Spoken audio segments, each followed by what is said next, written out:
Bueno, chicos, ahora sí, les voy a dar la bienvenida oficial a este primer taller de hermenéutica, el primer taller también que antecede a un quinto sábado.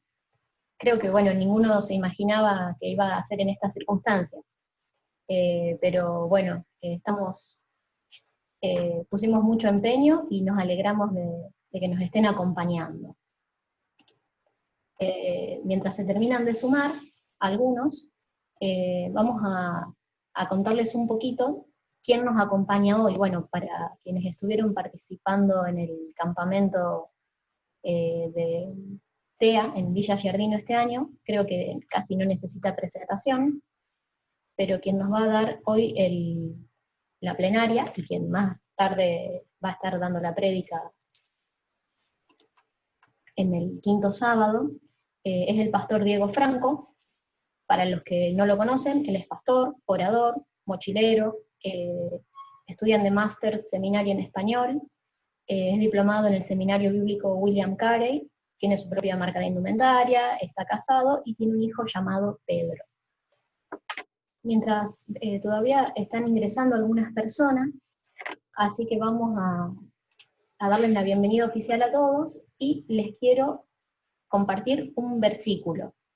Qué difícil es compartir en un taller de hermenéutica. Bueno, todavía no está conectado Diego, si no, después podría retarme y decir que no aplica lo que estoy diciendo. El pasaje que les quiero compartir para dar comienzo a este taller está en 2 de Timoteo 3, del 15 al 17. Lo voy a anotar acá en el chat. 2 de Timoteo 3, del 15 al 17. ¿Qué es lo que dice Pablo? Le está diciendo a Timoteo. Y desde la niñez has sabido las sagradas escrituras, las cuales te pueden hacer sabio para la salvación por la fe que es en Cristo Jesús. Toda la escritura es inspirada por Dios y útil para enseñar, para redarguir, para corregir, para instruir en justicia, a fin de que el hombre de Dios sea perfecto, enteramente preparado para toda buena obra. Y bueno, en este fragmento de versículos podemos ver la importancia que le da Pablo al estudio de la palabra. La palabra nos va a revelar el camino de la salvación. Si bien es importante estudiar y escudriñar las escrituras en todo tiempo, cuánto más en estos tiempos tan convulsionados. Cuando nosotros estuvimos charlando para hacer este taller de hermenéutica, esa semana recién se estaba empezando a hablar que el comienzo de clases iba a estar suspendido, y no nos imaginamos que esto iba a durar hasta este día. Así que, cuanto más en este tiempo poder estar atentos a aprender de la palabra. No solo en este pasaje, sino en muchos otros, podemos encontrar que uno de los principales deberes es entender las escrituras por nosotros mismos. Así que creo que, bueno, sin más preámbulo, podemos pedirle a Diego que se esté sumando.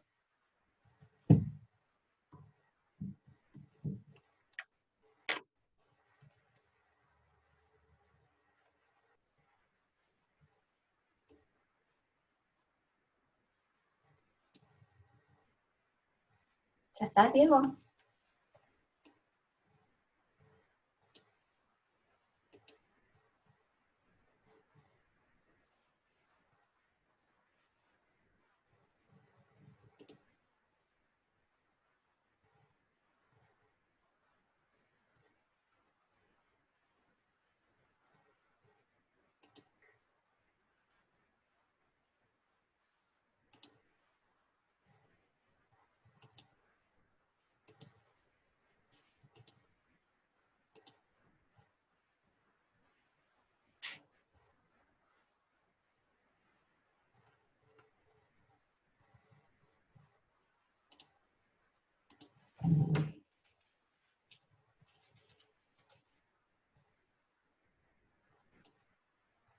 Ahí está entrando Diego a la charla, así que les vamos a dar la bienvenida.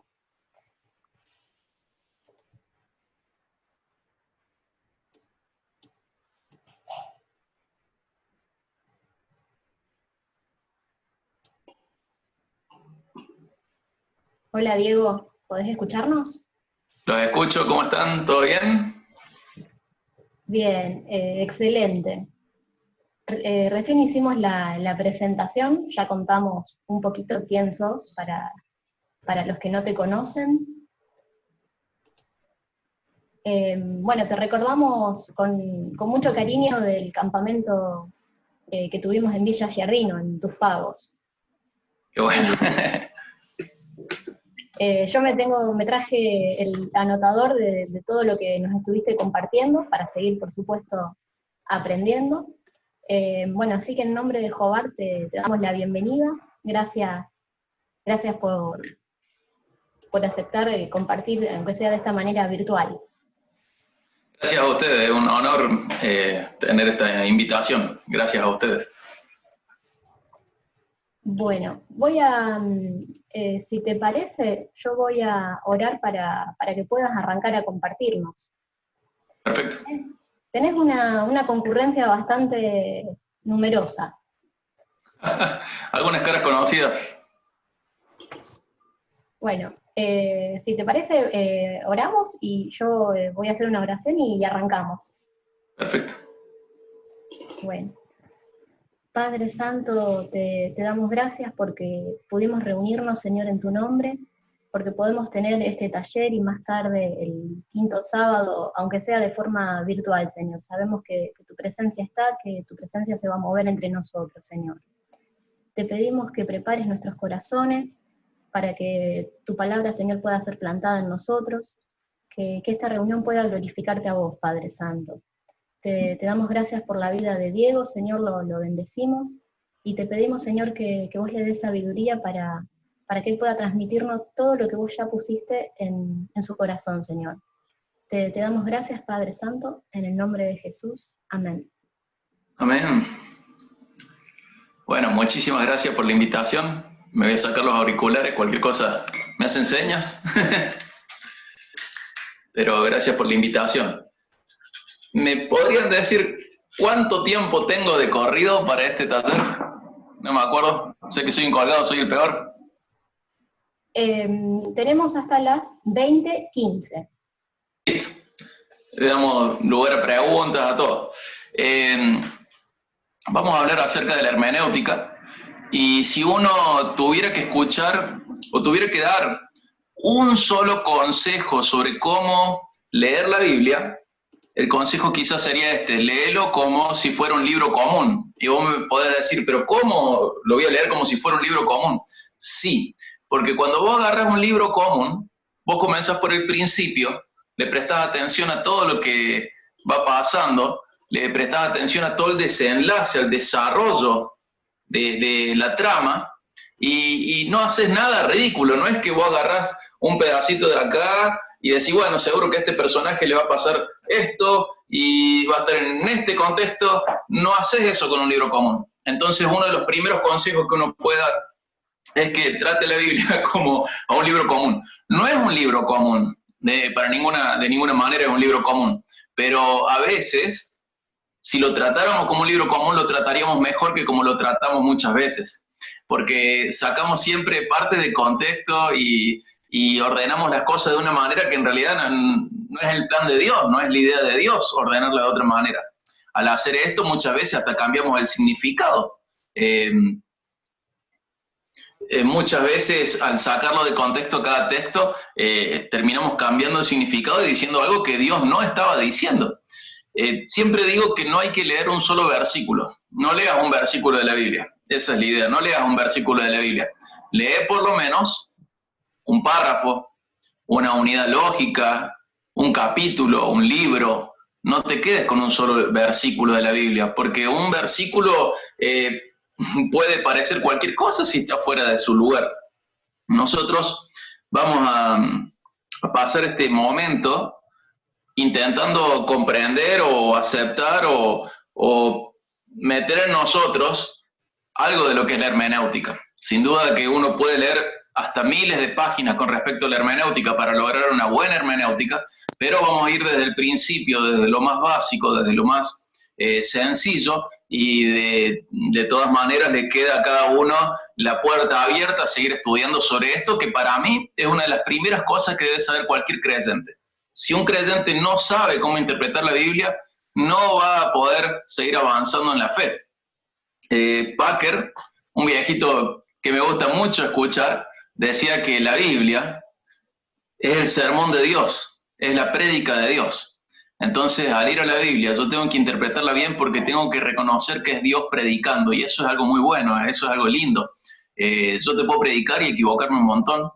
Cualquiera de nosotros puede predicar y equivocarse, pero el que no se equivoca ha predicado y ha dejado su prédica escrita, la Biblia. Podemos verla de esa manera, la Biblia también. Por otro lado, tenemos que saber lo que es la hermenéutica. La hermenéutica es cómo interpretar, básicamente es eso, ¿sí? ¿Cómo interpretar? ¿Cómo interpretar? Mucha gente es medio arisca, por decirlo de alguna manera, a interpretar a la hermenéutica, a la interpretación bíblica. Prefieren su propia manera de interpretar, prefieren su propia manera de establecer reglas para leer la Biblia. Y en realidad no es así. Dios es quien nos dice cómo interpretarla. Una de las primeras reglas de hermenéutica es que la Biblia se interpreta a sí misma. Es tan perfecta que nunca se contradice. Cuando aparece una posible contradicción, en realidad lo que hay es un problema de mi comprensión. La Biblia nunca se contradice, nunca se contradice. Es perfecta, es una revelación perfecta de parte de Dios y no tiene contradicciones. Lo que hay cuando yo estoy encontrando una posible contradicción es una falta de entendimiento de mi parte. Nosotros sabemos que la hermenéutica es la ciencia de la interpretación, un conjunto de normas, de sistemas, de maneras, de pasos a seguir para interpretar bien algo, para comprenderlo correctamente. Y en lo referido a la Biblia sería ese conjunto de normas y de pasos a seguir para entender bien la Biblia. Si yo interpreto bien, voy a creer lo correcto. Si creo lo correcto, voy a obedecer lo que Dios exige de mí. Si obedezco lo que Dios exige de mí, voy a vivir como Dios quiere y voy a enseñar lo verdadero. Si yo interpreto bien la Biblia, voy a conocer la verdad. Y sabemos lo que dice Jesús en Juan 8:32, que conocer la verdad da libertad. Por lo tanto, cuando yo no conozco la verdad, estoy esclavo de un montón de cosas que se derivan de malos entendimientos, que son falsedades o mentiras o errores. Y el error siempre engendra error. El error nunca es algo improductivo. Es malo, produce mucho, pero lo que produce es malo. El error siempre engendra error. Hay muchas maneras de equivocarse en nuestra interpretación bíblica. Antes de eso, yo sé que voy a repetir muchas cosas del campamento porque no sé quiénes estuvieron y quiénes no, pero quizás les sirve de resumen o de repaso, pero tenemos que notar tres relaciones importantes. Una relación importante es entre Jesús y nosotros, otra relación importante es entre Jesús y la Biblia, tanto el Antiguo Testamento como el Nuevo Testamento, y otra relación importante es entre nosotros y la Biblia. Con respecto a Jesús y nosotros, podemos marcar dos versículos clave. Juan 13:13 y 1 Juan 2:6. Juan 13:13, Jesús le dice a sus discípulos, ustedes me llaman maestro y señor, bien hacen, porque lo soy. Entonces, si nosotros le llamamos maestro y le llamamos señor, dice algo de nosotros eso. Si Él es el maestro y Él es el señor, nosotros somos alumnos y siervos. Tenemos algo que aprender de parte de Él y tenemos algo que obedecer de parte suya, ¿sí? Él es maestro y señor. Entonces, el primer punto de nuestra relación con Él es maestro y señor, nosotros somos alumnos y siervos. Por otro lado, 1 Juan 2:6 nos dice que el que dice que vive en Dios debe vivir como Jesús vivió. Y acá hay algo muy significativo, porque muchos de nosotros creemos en Jesús, creemos en su existencia, y creer en la existencia de Jesús no nos hace muy diferentes de los demonios. Los demonios también creen, dice Santiago, y tiemblan, también creen que hay un Dios. Pero tenemos que aprender a vivir como Jesús vivió. Y dentro de esta idea de vivir como Jesús vivió, insisto, 1 Juan 2:6, los que dicen que viven en Dios deben vivir como Jesús vivió. Dentro de esto de vivir como Jesús vivió, tengo que comprender algo muy importante. No solo tengo que creer en su existencia, sino que tengo que tener la fe que él tenía. No me refiero en algo cuantitativo, sino cualitativo. ¿En qué creía Jesús? Si yo quiero vivir como Jesús vivió, yo tengo que creer lo que Jesús creía. Es algo que yo tengo que incorporar a mi manera de ser cristiano. Yo digo, bueno, yo creo en Jesús, bárbaro, los demonios también creen y tiemblan. Lo que pasa es que los demonios creen que pueden ganarle y vos y yo se supone que no, que somos sus siervos y no sus enemigos, entre otras diferencias, ¿no? Pero si yo aprendo que no solo tengo que tener fe en Jesús, sino también la fe de Jesús, o sea, no solo fe en la existencia de Jesús, sino también en tengo que creer lo que Jesús creía, tengo que vivir como él vivía, pero esto involucra a creer lo que Jesús creía. Tengo que prestar mucha atención a la segunda relación. La segunda relación es entre Jesús y la Biblia, ¿sí? Primera relación entre Jesús y nosotros. Somos siervos, somos alumnos y debemos tener la misma fe que tenía él, creer lo mismo que creía él. Segunda relación, Jesús y la Biblia. Se va a dividir en dos esto también. Cómo trató Jesús al Antiguo Testamento y cómo trató Jesús al Nuevo Testamento. Yo lo voy a resumir muy rápidamente, pero Jesús y el Antiguo Testamento es muy claro cómo se relacionan entre sí. Cómo Jesús dejaba que el Antiguo Testamento le guiara. Por ejemplo, con respecto a su conducta moral, su comportamiento. Siempre su comportamiento estuvo ligado a la revelación anterior, al Antiguo Testamento. Y lo hizo de manera correcta. Él voluntariamente se sometió a todos los preceptos del Antiguo Testamento. Él fue el israelita, el judío perfecto. Él fue el que cumplió con toda la ley. Él sí la cumplió. Él vio al Antiguo Testamento como el marco de su conducta. Él se sometió voluntariamente y su comportamiento, su conducta moral estuvo legislada, estuvo restringida de alguna manera, estuvo limitada por la revelación bíblica que había antes que él, ¿sí? Y esto lo hizo de manera perfecta, al punto de que, por ejemplo, en la tentación del desierto, el diablo lo tienta usando versículos, citando palabras bíblicas. Y Jesús le responde usando bien la Biblia, usando también el Antiguo Testamento. Y lo que el Antiguo Testamento decía, por ejemplo, ahí en la tentación de Jesús, o la prueba en el desierto, que está en Mateo 4, en Marcos 1, en Lucas 4, Jesús responde citando pasajes de Deuteronomio y dice, no, al Señor tu Dios adorarás, listo. Él no se iba a someter ni se iba a arrodillar frente a Satanás. ¿Por qué? Porque el Antiguo Testamento decía que solamente a Dios él se debía arrodillar, debía adorar solamente a Dios. Y eso era suficiente. No hay negociación, no hay una discusión, hay una resolución. Jesús dice, no, no te voy a adorar. ¿Por qué? Porque la Biblia dice que yo el único que tengo que adorar es a Dios. Fin del asunto. Entonces vemos cómo la relación entre Jesús y el Antiguo Testamento es, por ejemplo, que Jesús tenía limitada su conducta a la par del Antiguo Testamento.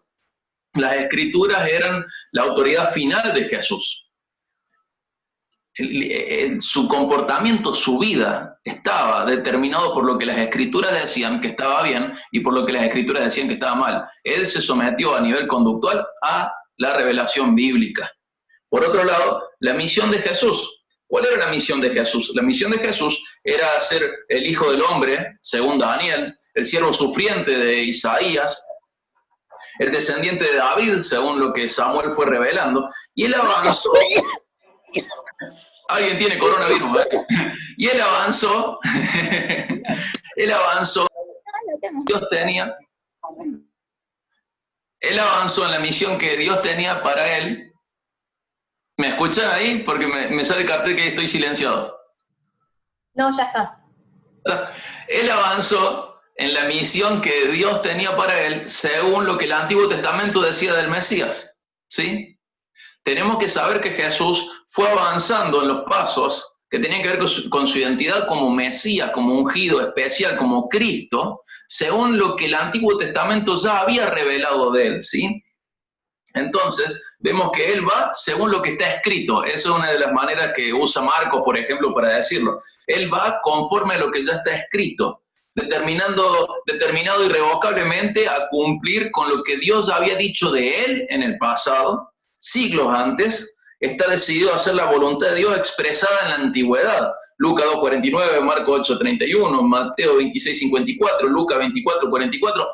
La Biblia hablaba de él, el Antiguo Testamento hablaba de él, y él va marcando sus pasos en la misión que él tiene como Salvador, según lo que el Antiguo Testamento ya había profetizado y había determinado para él.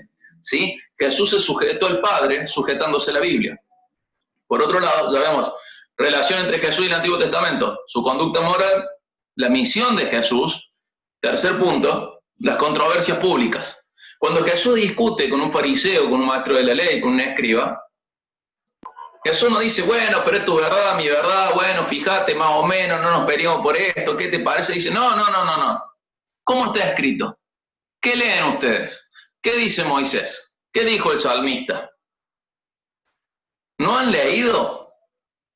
¿Qué está escrito en la ley?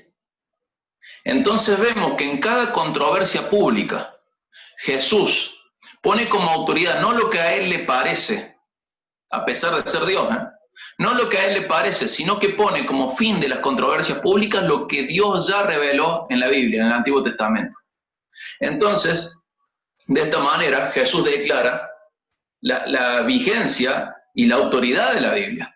Entonces vemos que, primera relación que hicimos nosotros y Jesús, sabemos que somos sus siervos, somos sus alumnos y tenemos que vivir como él vivió. Segunda relación, Jesús y la Biblia. El Antiguo Testamento hemos visto y cómo esto influyó en su conducta, en su misión y en sus controversias públicas. Y vamos a ver cómo se relaciona él con el Nuevo Testamento, ¿sí? En el Nuevo Testamento, que esta es una pregunta que siempre hago en vivo, tenemos la idea de que el Nuevo Testamento empieza en Mateo 1:1, pero técnicamente el Nuevo Testamento comienza en Hechos. Y vemos en el Evangelio esa bisagra entre los dos testamentos. ¿Por qué Jesús vivió como judío? Porque vivía en el viejo pacto. ¿Por qué Jesús hizo muchas de las cosas y sus discípulos hicieron muchas de las cosas que dice la Biblia que hicieron? Porque estaban viendo los principios, estaban inaugurando un nuevo pacto. Pero el nuevo pacto comienza cuando el Espíritu Santo llega a nuestras vidas, llega a la iglesia, llega a los hijos de Dios, llega a los redimidos, a los salvos. Entonces, nosotros podemos ver en esta bisagra, que le podemos decir bisagra a Mateo, a Marco, a Lucas, a Juan, y quizá a gran parte de Hechos, podemos ver en esta bisagra cómo se va validando el nuevo pacto, cómo se va comprendiendo y entendiendo, y esto es progresivo. Por eso, al principio de Hechos, creen algunas cosas, pero luego se van dando cuenta de que van dejando atrás la fe judía y van entendiendo cómo es de diferente el nuevo pacto al viejo pacto. Entonces, nosotros tenemos que ver cómo Jesús valida lo que sigue después del final de Lucas, por ejemplo, lo que sigue después de Mateo, Marcos, Lucas y Juan. ¿Qué sigue después? Jesús lo validó. ¿Cómo lo validó? Por ejemplo, les dio autoridad. Entonces, ¿para qué les dio autoridad? Les dio autoridad para que hablaran de parte suya. No quiero hacer mucho énfasis en esto, pero dice la Biblia que los discípulos iban a recibir al Espíritu Santo, ¿sí? Y esta recepción del Espíritu Santo para los discípulos iba a tener un ministerio específico y particular. Quiero hacer una salvedad antes de decir lo que voy a decir ahora. ¿Puede el Espíritu Santo hacer de nuevo lo que hizo con esos discípulos? Sí lo puede hacer, pero en el contexto bíblico, lo que Jesús está diciendo, si yo tengo en cuenta la historia bíblica, está diciendo, tanto en Juan 14:26 como en Juan 16:2 y 13, que el Espíritu Santo les iba a recordar a ellos las palabras de Jesús y les iba a enseñar lo que faltaba que sea enseñado. Entonces, de esta manera, Él valida lo que se escribe luego. ¿Por qué? Nosotros podemos ver en diferentes libros del Nuevo Testamento cosas que no aparecen en Mateo, ni en Marcos, ni en Lucas, y en Juan. ¿Y de dónde salieron? Porque el Espíritu Santo se los reveló a los apóstoles. El Espíritu Santo se los reveló a los primeros discípulos. La enseñanza de Jesús debía ser completada. Entonces Juan 16 se nos dice que el Espíritu Santo iba a venir, Él les avisa y le dice, ya va a venir el Espíritu Santo y Él les va a enseñar lo que les falta a ustedes aprender. Y de esa manera Jesús valida lo que es escrito después, ¿sí? Entonces, el Espíritu Santo enseña lo que había quedado pendiente, suplementando lo que ya había sido revelado. Al escribir las cartas, el Espíritu Santo les enseña a los que están escribiendo. Y esto lo validó Jesús en Juan 16. También les ayudó a recordar. Recordemos por ejemplo, el libro de Marcos, de Mateo, fueron escritos como 30 años después de la muerte de Jesús. ¿Y por qué son tan parecidos? Porque el Espíritu Santo les recordaba las palabras de Jesús.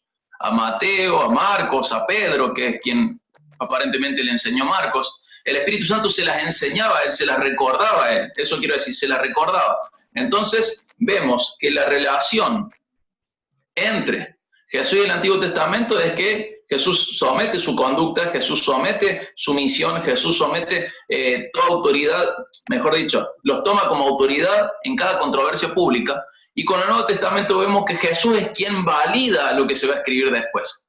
Jesús da la autoridad, dice que lo que se va a escribir después está validado por el Espíritu Santo, ¿sí? Entonces vemos que la relación con el Antiguo Testamento ya la vimos, pero con el Nuevo Testamento vemos que queda validado. El tema es que esa validación para lo escrito fue específica para ese grupo y para la iglesia primitiva. No me quiero meter mucho en esto, pero luego no hay más revelación bíblica. Y no me voy a meter en eso. La cosa es que la Biblia queda cerrada, no me voy a meter en eso por una cuestión de tiempo, pero vemos cómo los escritores se van validando entre sí también. Entonces Pedro, por ejemplo, habla en su carta, en una de sus cartas, dice, bueno, nuestro amado hermano Pablo, y dice, las cosas que él escribe no son todas fáciles de entender, algunas son difíciles de entender, pero los ignorantes y los pervertidos las tuercen. Entonces vemos como Pablo es validado por Pedro. Y vemos una validación interna, una consistencia interna en el Nuevo Testamento que tiene que ver con que Jesús los había validado a ellos y que esa revelación iba a continuar en el periodo de inauguración del nuevo pacto. Entonces Jesús tuvo como autoridad el Antiguo Testamento y valida al Nuevo Testamento. Y esto quedó ahí. Y nunca nadie se le ocurrió llamarse apóstol hasta hace muy poco tiempo. Los apóstoles fueron aquellos y fin del asunto. Entonces vimos la relación de Jesús, apóstoles de Jesucristo, ¿no? La relación de las tres relaciones, Jesús y nosotros, Jesús y la Biblia. Y ahora vamos a hablar de nosotros y la Biblia. ¿Cuál tiene que ser nuestra relación con la Biblia? ¿Cuál será nuestra relación con la Biblia? Nosotros como protestantes decimos que la Biblia es nuestra norma de pensamiento y de conducta. O sea, si la Biblia dice que pensar algo está mal, para nosotros está mal. Si la Biblia dice que pensar en algo está bien, para nosotros está bien. Si la Biblia dice que algo es bueno o malo, para nosotros también. ¿Por qué? Porque la Biblia es nuestra fuente de autoridad. Eso es una marca distintiva del protestante. Debería ser una marca distintiva de todo evangélico. La Biblia es nuestra autoridad. No dividimos la autoridad como la iglesia, como la religión romana. No la dividimos así. No es que tenemos por un lado las encíclicas papales, por otro lado la voz del pueblo, por otro lado la tradición y los padres de la iglesia, por otro lado la Biblia. No, nosotros tenemos una autoridad sobre todas, como Jesús la tenía, la Biblia. Nosotros tenemos como máxima autoridad la Biblia. Y entonces tenemos que ver cuál es nuestra relación con la Biblia. Vemos que ambos testamentos tienen, ambos pactos, o ambas partes de la Biblia, por decirlo de alguna manera, tienen la aprobación de Jesús. Nosotros tenemos fe en Jesús y también tenemos que tener la fe que tenía Jesús. Creer en lo que él creyó. Él creyó en que la Biblia era revelación divina, era revelación de Dios, y creyó que la Biblia era autoritativa, era autoridad, y que era perfecta, y que era digna de ser obedecida. Y nosotros se supone que tenemos que creer lo mismo. Él creyó que la Biblia es la revelación perfecta para sus hijos. Nosotros debemos creer lo mismo. Si nosotros nos decimos cristianos, nos tenemos que someter a la autoridad de Jesús. Entonces nos tenemos que someter a la autoridad de las Escrituras. Nosotros podemos ver que la Biblia completa es la norma de vida, de doctrina, de creencia, para la iglesia en todo tiempo. Al punto de que, por ejemplo, en 2 Timoteo 2:15 dice, procura con diligencia presentarte a Dios aprobado, como un obrero que no tiene de qué avergonzarse, que maneja con precisión la palabra de verdad. Esto es lo que Pablo le dice a Timoteo, pero es lo que Pablo nos puede decir a cualquiera de nosotros. Tenemos que procurar presentarnos no a cualquier persona, sino a Dios. Y no de cualquier manera, aprobado. Siempre hago énfasis en esto, porque es muy fácil ser usado por Dios. ¿Por qué? Porque Dios es omnipotente, puede usar a todos. El tema es que vos seas aprobado por Dios, que es otro tema muy diferente. Estoy parafraseando 2 Timoteo 2:15. Procura presentarte a Dios como un obrero aprobado, como un obrero que no tiene de qué avergonzarse, no como un ocioso, sino como un obrero, alguien que está trabajando para el Señor. Y dice que maneja con precisión la palabra de verdad. Muchas veces perdemos de vista la precisión. Entonces decimos, como en algún capítulo de Los Simpsons, bueno, la Biblia dice muchas cosas. Y redefinimos muchas cosas en función a esa actitud. Pero Dios nos manda a usar la palabra de verdad con precisión. Muchos la usan. Eso no es difícil. El diablo lo usó en la tentación o en la prueba del desierto. Lo que es difícil es hacerlo con precisión. Hay que hacerlo de manera correcta, como Dios dice. Hay que ser lo menos, no vamos a equivocar y somos falibles, pero tenemos que ser lo menos falibles posible. Tenemos que entender lo que Pablo entendió, por ejemplo, en 2 Corintios, creo que es, o 1 Corintios 2, por ahí dice que él habla como de parte de Dios y delante de Dios. No me acuerdo ahora, pero hay un 1 y un 2 en esa cita. Como de parte de Dios y delante de Dios. Cuando vos comprendés la Biblia y la vas a enseñar, tenés que usarla con precisión, de tal manera que vos puedas decirle al pueblo que te escucha, así dice el Señor. Y que sea el Señor y no vos. En Juan Jesús nos dice que el que busca, que el que habla por su propia cuenta, su propia gloria busca. Y se supone que no enseñamos la Biblia para encontrar nuestra propia gloria, sino para glorificar a aquel que nos envió. Entonces guarda, porque muchísima gente usa la Biblia. El tema es usarla con precisión. Y en 1 Pedro 2:2 dice, deseen como niños recién nacidos la leche pura de la palabra, la leche pura espiritual, para que por ella crezcan para salvación. Y habla de que nuestro crecimiento espiritual está dado por este alimento espiritual que es la palabra, y que sin la palabra no puedo crecer espiritualmente. No lo puedo hacer. No lo puedo hacer. Es mi alimento básico. Y tengo que desearla tanto como la desea un bebé recién nacido cuando piensa en la leche materna. Si alguno de ustedes tiene un bebé cerca, va a ver que no hay nada que frene a ese bebé. No hay nada que lo tranquilice. Él quiere alimentarse y hasta que no se alimente, no va a frenar, no va a parar, no va a dejar de llorar, no va a dejar de quejarse, no va a dejar de ansiar. Y dice, deseen como niños recién nacidos. La leche espiritual, el alimento espiritual puro. Muy fácilmente es encontrarlo corrompido. Lo encontramos en muchísimos libros de la librería cristiana. Que esos libros se vendan no significa que la librería está mal, significa que el pueblo de Dios está mal. Pero tenemos que encontrar y buscar y desear el alimento espiritual puro, no corrompido. Está lleno de alimento espiritual corrompido. Pero tenemos que aprender a discernir, tenemos que aprender a desear la leche espiritual, el alimento espiritual puro. Entonces, vimos 3 relaciones: la relación entre Jesús y nosotros, la relación entre Jesús y la Biblia, y la relación entre la Biblia y nosotros. Y antes de seguir, tenemos que tener en cuenta conceptos básicos con respecto a la inspiración, con respecto a la Biblia. Un concepto básico es la inspiración. La inspiración es lo que Dios hizo a los autores bíblicos, ¿sí? Dios a vos no te inspira frente a la Biblia. Lo que hace Dios con vos es iluminarte para que la entiendas, ¿sí? Hay una diferencia entre inspirar e iluminar. Nosotros, muchas veces, bueno, no es mi caso, lo sabrán los que me conocen, pero los humanos muchas veces que tocan un instrumento, dicen, recibí inspiración. Y sí, están inspirados y escriben una canción, le ponen su música, o dibujan algo, o hacen algo, y dicen, estaba inspirado. Pero con la Biblia nosotros no nos inspiramos. En la Biblia nosotros somos iluminados y para leer la Biblia somos iluminados. La inspiración ocurrió solamente sobre el autor bíblico, ¿sí? Dios inspiró a autores bíblicos, de tal manera que cuando nosotros leemos la Biblia tenemos que saber que no se anuló la voluntad de Pablo o de Juan o de Pedro, ni ellos entraron en trance, sino que Dios los inspiró y puso sus palabras en ellos, sin quitar el estilo de ellos. ¿Por qué hago énfasis en esto? Porque es muy diferente leerlo Juan que leerlo Pedro, que leerlo Pablo. ¿Por qué son diferentes? Porque son personas diferentes. ¿Por qué tienen tanto en común? Porque tienen el mismo Padre y han sido inspirados por el mismo Espíritu. ¿Por qué no se contradicen? Porque han sido inspirados en el mismo Espíritu. Pero a la hora de interpretarlos, yo lo voy a interpretar de la misma manera. Por ejemplo, a Pablo que a Santiago, no.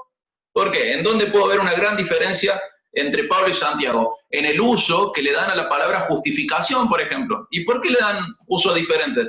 Porque el Espíritu Santo los guió a diferentes cosas y eran diferentes personas y hablan de cosas diferentes. Entonces yo tengo que aprender a leer a cada autor y a entender cómo se expresa cada autor. Porque la inspiración divina no fue que ellos entraran en trance. La inspiración divina fue para utilizarlos a ellos para revelar a Dios, sin anular sus estilos literarios, sino potenciándolos, pero no anulándolos. Entonces tengo que aprender a leer la Biblia. Hay un solo autor, sí, es Dios, pero al mismo tiempo hay por lo menos 40 autores. Entonces tengo que aprender que no es lo mismo lo que escribe Moisés, no tiene la misma manera de escribir Moisés que Samuel. Entonces la misma palabra a lo mejor lo usan para cosas diferentes. Y uno puede decir, no, pero esto es una locura, ¿cómo voy a usar palabras para cosas diferentes? En español tenemos un montón de cosas así. Si nosotros decimos, uso un banco, algunos de ustedes van a pensar que estoy sentado en un banco y otros de ustedes van a pensar que que yo guardo mi plata en un banco, por ejemplo. Y es la misma palabra, se escribe igual, pero tiene usos diferentes. ¿Y qué le da a cada palabra su significado? El contexto, incluso más el contexto que el diccionario. Esto es loco, pero es verdad. El contexto da a cada palabra su significado. Por eso tengo que aprender a interpretar siempre a la luz del contexto, ¿sí? Pasa con un montón de cosas esto. Pasa en el español de hoy entre nosotros. Imagínate cuánto puede pasar en los idiomas que se usaron en la Biblia para escribirla durante 1600 años. Imagínate cuánto riesgo hay de que yo interprete mal por creer que todo se interpreta igual. Es terrible eso, 1600 años de tiempo entre el primer libro y el último. Y acá podemos caer, ya un poquito, fue bastante introducción, pero podemos empezar a pensar en cuál es el mejor método hermenéutico. El mejor método hermenéutico, objetivamente, es, algunos le dicen literal, histórico, gramatical. ¿Por qué literal? Porque queremos averiguar lo que Dios quiso comunicar. ¿Por qué histórico? Porque tenemos en cuenta los factores culturales. ¿Por qué gramatical? Porque tenemos en cuenta los idiomas originales. Es complicado. Yo no soy de los que creen que para entender la Biblia hay que saber griego y hebreo. No creo eso. Pero sí es importante entender de que muchas de esas posibles contradicciones se resuelven en los idiomas originales, en griego y en hebreo. Mi consejo a la gente que oye es que lea en muchas traducciones bíblicas, ¿sí? Hay buenas traducciones bíblicas, hay malas traducciones bíblicas, hay mejores, hay peores. En lo personal creo que la más peligrosa es la lenguaje actual, porque es interconfesionaria. Si usted ve la lenguaje actual en su primer página, en varias de sus ediciones, está firmada por Jorge Bergoglio, que hoy se llama Francisco, el Papa. Entonces, hay doctrinas que nosotros no podemos sostener ni creer, porque no somos ecuménicos, porque no creemos lo mismo, porque no tenemos la misma fuente de autoridad, y el lenguaje actual se ha quedado bastante cómodo de los dos lados.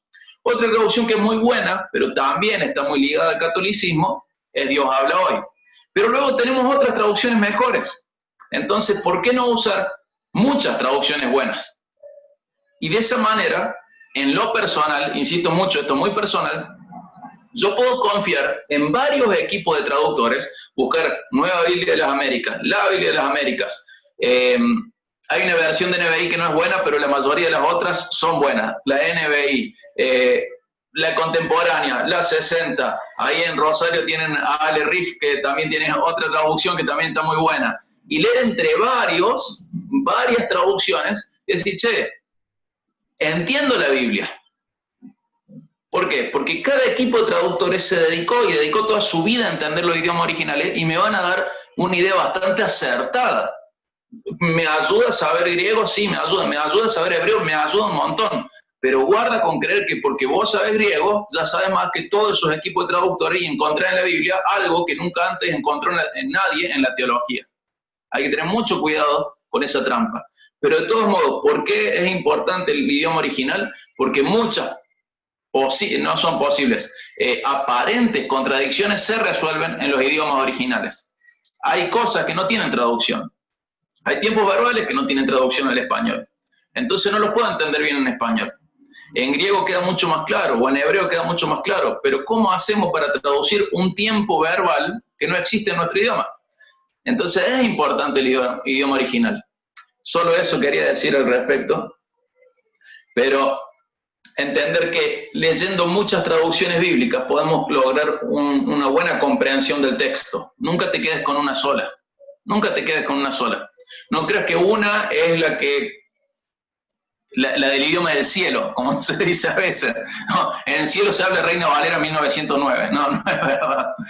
No creas en eso, que hay una traducción del cielo. No, nuestros hermanos del pasado y del presente se han esforzado muchísimo en traducir desde los idiomas originales y creo que cada vez las traducciones son mejores que las pasadas, ¿sí? Cada vez son mejores. Hay malas traducciones, considero que el lenguaje actual no es una buena traducción, y hay mejores traducciones. En lo personal, me gusta mucho la nueva Biblia latinoamericana. Predico con esa y es la que más uso. Pero tengo en el corazón la 60 y utilizo muchísimo el NTV. Y consulto mucho el NBI y la Biblia de las Américas. Y también la contemporánea. Entonces, la idea es que puedas leer en más de una traducción para interpretar correctamente. Si una dice algo que las otras no dicen, es posible que esa esté equivocada. Pero en el consenso vos podés tener una idea muy clara de lo que Dios quiere decir y dijo. Entonces, el mejor método hermenéutico, literal, histórico, gramatical. Y podemos hablar de malos métodos hermenéuticos, malas maneras de interpretar la Biblia.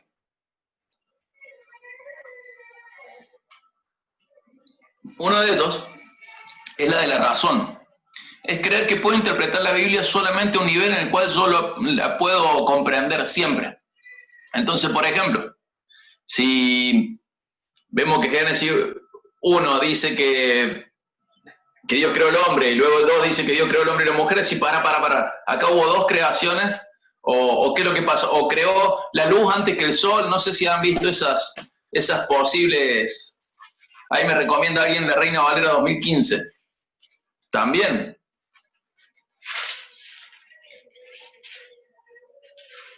Por ejemplo, mal método hermenéutico, el de la razón, dice Génesis, por ejemplo, Génesis 2, 1 y 2.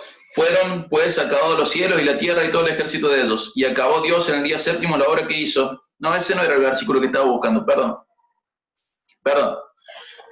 Algunos dicen, no puede haber luz y luego creó los astros, por ejemplo. Entonces dicen, no, entonces está mal la Biblia. No, no es que está mal la Biblia. Tenés que entender que Dios puede crear luz sin que haya astros. Tenés que entender que la verdad es independiente de tu capacidad de digerirla. Y que lo que la Biblia dice es cierto, y si no lo entendés sigue siendo cierto igual. No es que la veracidad de un pasaje se la das vos según tu entendimiento. El pasaje es verdad, más allá de que vos lo comprendas o no. Entonces, un mal método hermenéutico, por ejemplo, el de la razón. Si no lo entiendo, lo tengo que entender sí o sí. No, hay cosas que no entiendo. ¿Cómo que había luz? Ahí que usan Mariela. Estoy leyendo el chat. Que usan la Biblia textual también está buena, pero también es una más de las otras. Todas hay que leerlas. Saludo a Mariela y a David. Un abrazo grande para ambos.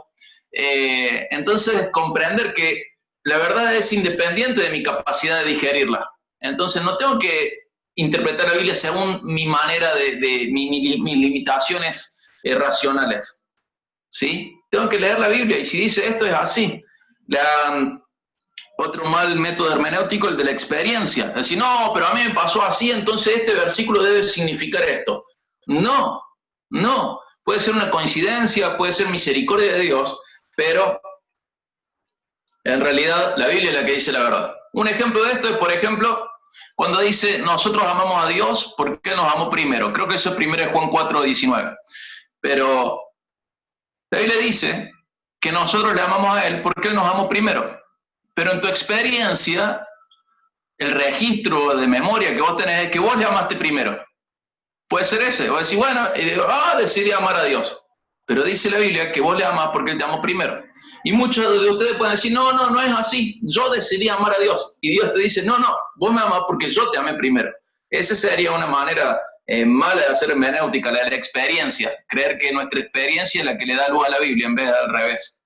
Hay muchos otros ejemplos, estoy recordando algunos nomás. La de la tradición es otra mala manera de interpretar la Biblia. Por ejemplo, creer que la verdad está bajo nuestras costumbres y no al revés. La verdad siempre está por encima de nuestras costumbres, ¿sí? Siempre, siempre, la verdad está por encima de nuestras costumbres. Pueden decir, no, pero la Biblia dice esto, pero mis costumbres dicen esto. No, no, no importa, la Biblia es nuestra autoridad. Otra también es la de la teología. Le pongo teología entre comillas, ¿no? Pensar que cada uno de nosotros tiene una postura teológica más o menos desarrollada, pero todos tenemos una postura teológica. Entonces decimos, bueno, para mí Dios, según lo que entiendo, es así y así. Y lees toda la Biblia con ese lente de tu postura teológica. Y tenés que aprender a leer la Biblia sin tu postura teológica, para que en realidad tu postura teológica se vaya fortaleciendo, debilitando, según lo que la Biblia dice, no al revés. Pasa mucho esto, ¿sí? La otra mala hermenéutica, le podemos decir la posmodernista, donde la verdad juzga al hombre y no al revés. La verdad impacta al hombre y no al revés. La verdad tiene que impactarnos a nosotros, no nosotros a la verdad. ¿Quién determina el significado de la Biblia? ¿El lector o el autor? El autor. Pero en nuestra generación, muchas cosas, libros, arte, música, están determinadas en su significado por el lector. Entonces, ¿qué significa esta canción para vos? Y para mí significa esto. ¿Y qué significa este cuadro para vos? Y para mí significa esto otro. ¿Y qué significa la Biblia para vos? Y lo usamos como el pagano usa el horóscopo y dice, esto debe significar esto. Y nosotros le damos significado y no buscamos el significado que le da el autor. ¿Qué significa tal versículo? Lo que ese autor quiso decir de parte de Dios a ese pueblo. Toda la Biblia es útil para nosotros, pero tengo que aprender a entender que el significado se lo da el autor, no el lector. La hermenéutica griega, que muchos de los que están en contra de la hermenéutica dicen que la hermenéutica es mala porque es una palabra griega y en realidad no tiene nada que ver con eso, pero la hermenéutica griega era leer toda la mitología griega y darle significado según lo que ellos iban viviendo, como el pagano hace con el horóscopo. Pero muchos cristianos han adoptado esa hermenéutica. Así, bueno, y para mí esto es significar esto. ¿Quién sos vos? ¿Vos sos Judá saliendo hacia Babilonia? No tiene nada que ver con lo que estás viviendo vos. Entonces, tened mucho cuidado con que vos le des el significado al texto. El texto ya tiene su significado. Y eso es lo que tenés que buscar. Y otra mala teología, mala hermenéutica digo, es la alegórica. Buscar significados simbólicos o paralelos para encontrar un sentido diferente al original, ¿sí? Hacer alegoría de todos. La Iglesia Católica Romana, o la religión católica romana, o la religión romana, tiene mucho de esto, ¿sí? Y los evangélicos también, muchísimo. Entonces de golpe encontrás una alegoría y decís, bueno, acá vemos a David y a Goliat peleando, y David es el que vence, y elige 5 piedras junto al arroyo para tirar con su onda. Y la piedra número 1 era oración. La piedra número 2 era ayuno. La piedra número 3 era obediencia. No dice nada de eso el texto. Ahí estás haciendo alegorías, estás inventando cosas y no estás usando la Biblia con precisión. Estás dándole vos significado y el autor no le dio ese significado. ¿Cómo te sentirías vos si alguien leyera cada mensaje tuyo de WhatsApp dándole otro significado según su propia experiencia? ¿Sentirías que te está faltando el respeto? Bueno, sin duda que le faltamos el respeto a Dios cuando hacemos alegorías innecesariamente. Una cosa es usar de ilustración una historia bíblica y otra cosa es usar cada historia bíblica como una alegoría, ¿sí? Es la manera tradicional de interpretar de parte de los católicos y persiste en gran parte de las iglesias evangélicas. Hacer alegoría de todo. Y cruzaron el Jordán. ¡Ay, hermano, tu Jordán es el desempleo, el coronavirus, qué sé yo?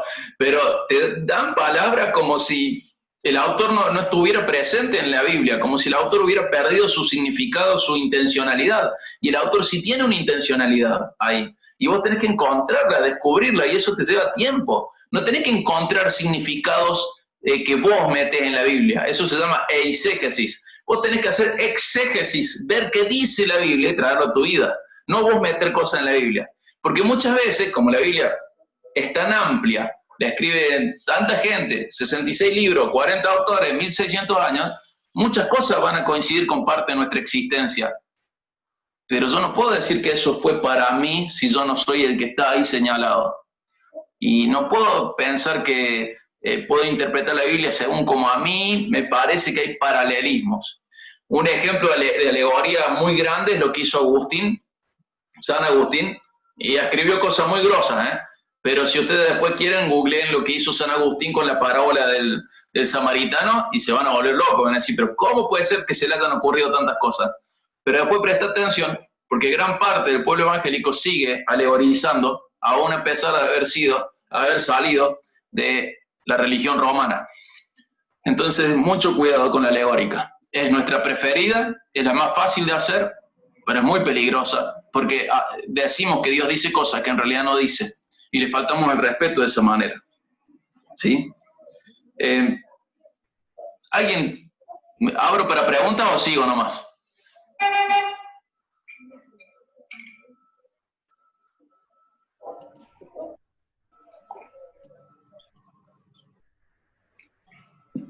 ¿Sigo?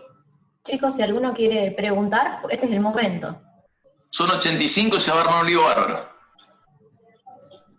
Está bueno que, como dijo Poppy, se puede escribir en el chat. Y si más o menos tenemos algunas preguntitas, ahí vamos a ir en voz alta preguntando si quieren. ¿Qué decís, Diego?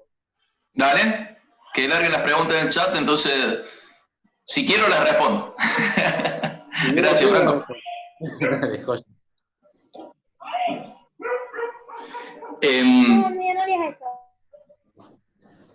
Hay factores que nos distancian del texto bíblico, ¿sí?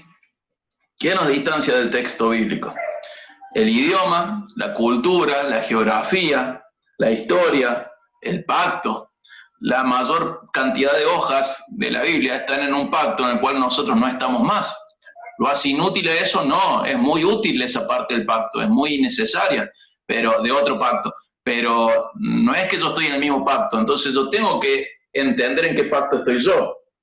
Estos factores que me distancian del texto bíblico, idioma, cultura, geografía, historia, pacto, son factores que son problemas a resolver, pero los tengo que resolver. Son pasos a transitar antes de lograr la interpretación correcta. No tengo que hacer de cuenta que no están, que no hay problemas. No debo ignorarlos, ni saltarlos, ni evadirlos. Entonces, por ejemplo, nosotros podemos pensar en haciendo mala hermenéutica, ¿no? No haciendo este traspaso de la cultura bíblica a la mía. Por ejemplo, Jesús dice, si tenés 2 túnicas y ves que tu hermano no tiene, dale tu túnica, dale una.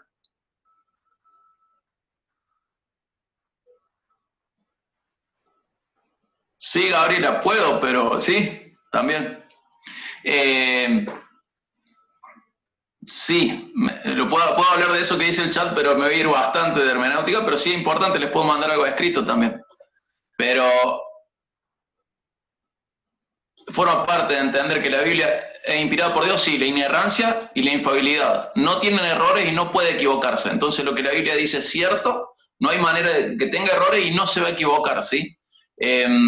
Volviendo a lo que estaba diciendo, eso también está bueno lo que dice Mariela, es bueno entender que toda la Biblia nos revela el carácter de Dios, eso es bueno también, por eso es útil toda la Biblia. Toda la Biblia nos revela el carácter de Dios. Y volviendo a lo anterior, si yo voy a interpretar la Biblia y Jesús habla de 2 túnicas, y yo leo y digo, ah, qué bueno, yo no tengo túnicas, así que acá no hay nada para mí, estoy equivocado. ¿Por qué? Porque hay una distancia entre el texto y yo lo tengo que resolver. Yo no tengo túnicas, pero ¿qué tengo? A lo mejor tengo un buzo, tengo una remera, tengo una campera, y puedo darle a mi hermano que no tiene. Entonces, si yo soy muy literalista y no hago este traspaso entre la cultura bíblica y la otra, ¿qué pasa? Me desligo de todos los mandamientos que son del pasado, y como fue escrito en el pasado, me desligaría de gran parte de la Biblia, y esa no es la idea. Yo tengo que ver los cambios culturales, las diferencias culturales, tengo que comprender eso, y de ahí llevarlo a mi vida e interpretarlo. Algunos motivos para aprender hermenéutica. En 2 Timoteo 2:15, Dios nos manda a interpretar correctamente. En Santiago 1, 21 y 22, podemos entender que interpretar es importante porque cambia la forma en que entendemos, en que creemos y obedecemos. Si yo interpreto mal, entiendo mal, creo mal y obedezco mal. Y en 2 de Pedro 3, 14 al 18 nos dice que interpretar incorrectamente nos puede llevar a la perdición. Tengo que tener mucho cuidado porque interpretar incorrectamente me puede llevar a la perdición. Algunas características de la Biblia es que, como decíamos, es la máxima autoridad en norma y doctrina para el pueblo de Dios. Lo que creemos y lo que hacemos es nuestra máxima autoridad frente a eso. Como decía recién Gabriela, es inerrante e infalible. Tengo que saber que esto no es en español, esto es en hebreo, en arameo y en griego, es inerrante e infalible. Los originales son libres de errores, son totalmente ciertos en la interpretación correcta, ¿sí? No en español. Porque en español, al tener problema de traducción, puede ser que encontremos algún error bíblico. Esto es medio complejo, pero en sus idiomas originales, en sus manuscritos originales, la Biblia es infalible, es inerrante. No posee contradicciones, pero sí posee paradojas. ¿Nos habla la Biblia de ser gozosos? Sí. ¿Nos habla la Biblia de que vamos a sufrir también? Entonces, ¿vamos a sufrir o vamos a gozarnos? Las dos cosas, es una paradoja, no son contradicciones. Junto al Espíritu Santo, la Biblia es suficiente para lo que Dios espera de su pueblo. Nos dice 2 de Pedro 1:3 que Dios nos ha dado todo lo que nos hace falta para vivir conforme a lo que Él quiere. 2 de Timoteo 3:16, 2 de Pedro 1:21 dice que es inspirada por Dios. O sea, el autor final es Dios mismo. Como Jesús es 100% divina y 100% humana, y no tengo que negar ninguna de las dos naturalezas. ¿La Biblia es humana? Sí. ¿En qué digo que es humana? ¿En qué vemos que es humana? En el estilo literario de los autores. Tienen su determinado estilo literario. Por otro lado, es divina, y Dios es el que inspira toda la revelación. Ninguna de las dos naturalezas debe ni negarse ni enfatizarse sobre la otra. ¿Es viva y es actual la Biblia? Sí, también es para hoy. Toda es útil para vos. Romanos 15:4 habla de esto, que toda es útil para tu enseñanza, para tu esperanza, para tu consuelo. Toda. Incluso Isaías 66:2 dice que Dios mira al que es humilde, es contrito de espíritu y tiembla ante la palabra de Dios. ¿Sí? Entonces veamos que eso sigue siendo presente. Es poderosa para salvar y santificar, nos dice 2 Timoteo 3, 15 al 17. Y algo muy importante cuando uno entra a la hermenéutica, estamos haciendo una introducción a la hermenéutica en realidad, algo muy importante siempre es tener en cuenta los pactos y sus condiciones. ¿Por qué es importante tener en cuenta un pacto y sus condiciones, los pactos de Dios? Porque uno puede ver cuáles pactos son condicionales y cuáles son incondicionales. ¿Cuáles son condicionales? Condicionales son aquellos que Dios dice, si ustedes hacen esto, va a pasar esto. ¿Cuáles son incondicionales? Dios dice, va a pasar esto. Más allá de lo que vos hagas o no hagas, va a pasar esto. Entonces, algunos ponen algunos pactos más, otros menos, pero podemos ver, por ejemplo, el pacto con Noé. Parte del pacto con Noé es este. Nunca más voy a destruir toda la tierra con agua. ¿Lo volvió a hacer? No. Y como señal de este pacto voy a poner el arco iris en el cielo. ¿Lo sigue haciendo? Sí. ¿Es condicional? No, es incondicional. Dios dijo que eso no iba a pasar más. Puso su señal del pacto, es un pacto incondicional. Hagamos lo que hagamos, Dios nunca más va a destruir la tierra con agua. ¿La va a volver a destruir? Sí. Nos dice la Biblia que lo va a destruir con fuego, pero con agua no. Ese es un pacto incondicional. El pacto con Abraham. un pacto incondicional. El pacto con Moisés, de Moisés, del Sinaí, el pacto de Éxodo, Levítico, Números, Deuteronomio, condicional. Israel, si obedeces, vas a tener bendiciones. Y tu obediencia tiene que ser perfecta. Si erras en un punto, es como errar en todos. Pero si desobedeces, aunque sea un punto, vas a recibir maldición. Este pacto era terrible y no nos conviene de ninguna manera.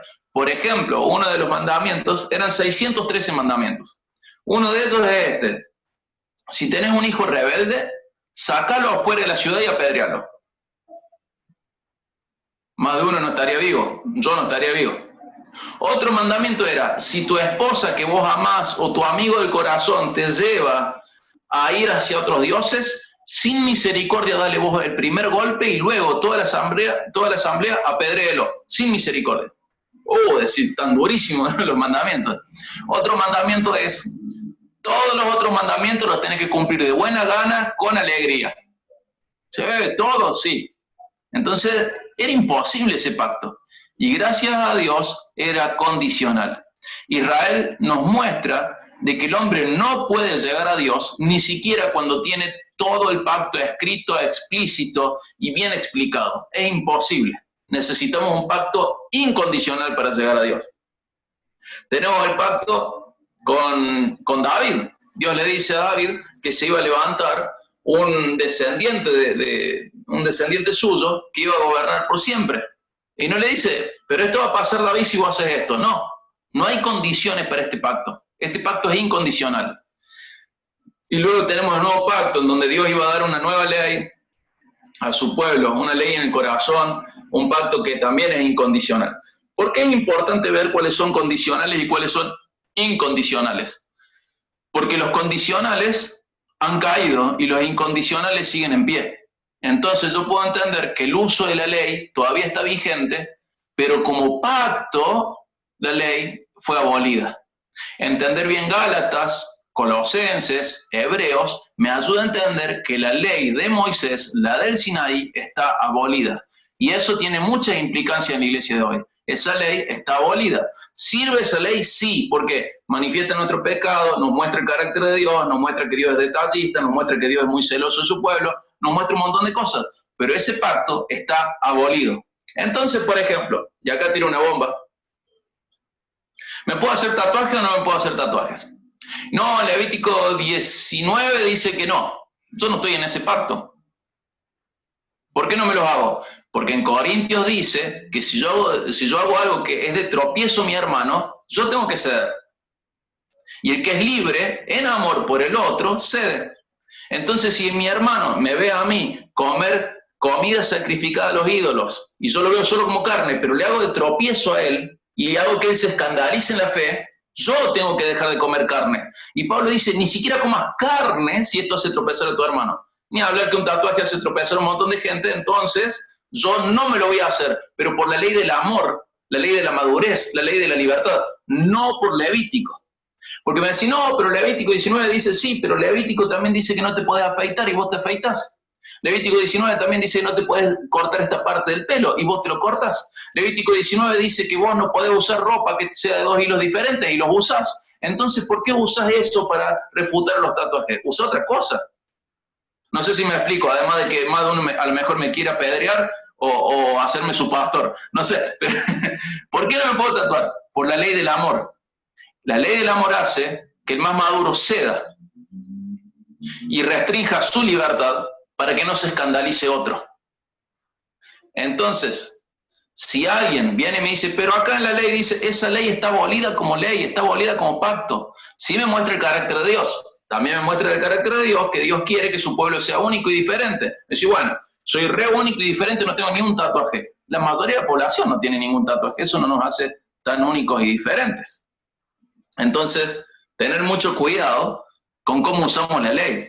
La ley expone que es imposible para el hombre llegar a Dios y que el único que lo obedeció de manera perfecta fue Jesús. Nadie más obedeció la ley de manera perfecta. Y Él la cumplió y el nuevo pacto la deja abolida. Hebreos explica muy bien esto, aunque tenemos muchos problemas dentro de la iglesia evangélica con la interpretación de esto.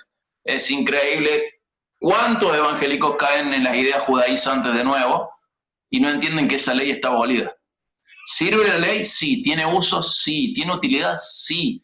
Pero ese pacto está abolido. Y ese pacto es de obras. Y en ese pacto, cuando yo leo la Biblia, tengo que ver, a ver en qué pacto está. ¿Por qué es importante esto? Porque dice, prestad atención, si te portas bien, te va a ir bien. Pero si te portas bien de manera perfecta, ¿eh? Si no te portas bien de manera perfecta, si no cumplís los 613, no tiene por qué irte bien. Es más, Dios te maldice si no cumplís los 613. Pero si yo no entiendo eso, yo voy a la Biblia y dice, bueno, si haces esto te va a ir bien, y voy y lo hago, y no me va bien. ¿Por qué? Pero acá dice, sí, pero eso forma parte de todo un pacto, y todo el pacto dice, si cumplís cada mandamiento de manera perfecta, vas a recibir cada bendición que está en esta ley. Y no cumplimos cada mandamiento de manera perfecta, por lo tanto, a lo mejor no recibimos todas esas bendiciones que están en esa ley.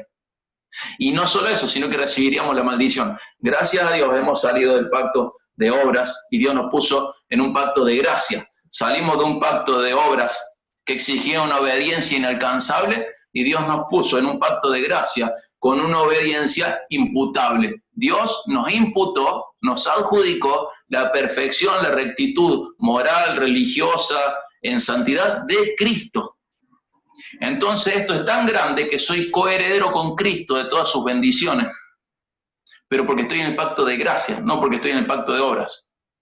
Guarda, porque muchas veces predicamos el evangelio de tal manera que parece que nosotros fuéramos mejores que los vecinos porque nosotros creemos en Dios y que a nosotros nos va bien porque nosotros somos cristianos.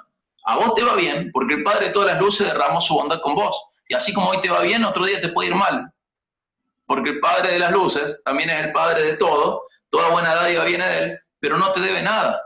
Y aún así te premia con el cielo y te va a dar la herencia que merece Cristo y las bendiciones que merecía en Cristo, pero en esta tierra Dios te dijo que ibas a sufrir y que Él se iba a encargar de tu carácter. Y si para que tu carácter sea mejor necesitas sufrir, es posible que Dios permita que sufras. Pero Señor, yo estoy obedeciendo todo. No se trata de eso, se trata de que Dios está al control de tu vida y que lo que busca Dios es que te parezca más a Jesús. Y si para parecerte más a Jesús necesitas sufrir, atravesar crisis, las vas a sufrir. Porque Dios está más interesado en eso, en tu carácter, en tu semejanza a Cristo, que en tu bienestar terrenal en esta vida, que es como neblina de la mañana, dice la Biblia. Entonces, teniendo en cuenta todo esto, ¿hasta las 8:30 era? ¿Hasta las 8:15? Es hasta las 8:15, pero contemplando el tiempo de las preguntas. Listo, estamos hasta las manos. No, como vos quieras, también, la verdad, como vos quieras, digo. Bueno, digo algunas cosas más y después me largo las preguntas. Dale, hacemos así, dale, joya. Esto, imagínense, hermenéutica son libros de 1.500 páginas. Entonces, meterlo en una hora es imposible. Pero yo sé que muchas de las cosas que digo o son fuertes o merecen más explicación, pero bueno, es un intento y ojalá no me apedreen muchas personas. Pero tenemos que aprender a interpretar la Biblia. Una de las cosas más importantes a la hora de aplicar esto es el método inductivo, y es observar, interpretar y aplicar, ¿sí? Tengo que separar estos pasos. Por un lado, observar. La observación no es debatible. Dice, por ejemplo, David mató a Goliat. ¿Qué observo? Que David mató a Goliat. Fin del asunto. Tengo que aprender a leer la Biblia de tal manera que mi observación sea buena. Porque a veces leo entre líneas y el autor no quiso escribir nada entre líneas. Tengo que aprender a leer lo que realmente dice ahí. Hay una frase que me gusta mucho que es, cuando escuches galopar, no pienses en cebras. ¿En qué tengo que pensar cuando escucho galopar? En caballos. Pero la gente a veces va a la Biblia y empieza a pensar en cualquier cosa, menos en lo obvio, en lo natural. Generalmente la Biblia quiere decir lo que la Biblia quiere decir. No es tan complejo. No es que ahora tengo que encontrar un nuevo significado. No, yo tengo que encontrar el viejo significado, el eterno significado, y de ahí pasar al siguiente. Primero, observar. No es debatible. ¿Qué dice el pasaje? La observación no es debatible, es obvia. Segundo punto, la interpretación. Eso sí es debatible. La interpretación puede ser debatible, pero la observación no es debatible. La interpretación sí es debatible, pero quiero que sepas esto. Hay una sola interpretación correcta. No hay muchas interpretaciones correctas. ¿Por qué? Porque si yo caigo en el error, en la herejía, en la blasfemia de creer que hay muchas interpretaciones, caigo en creer que Dios es bipolar, o que tu Dios es diferente al mío, o que con vos tiene un carácter y conmigo tiene otro.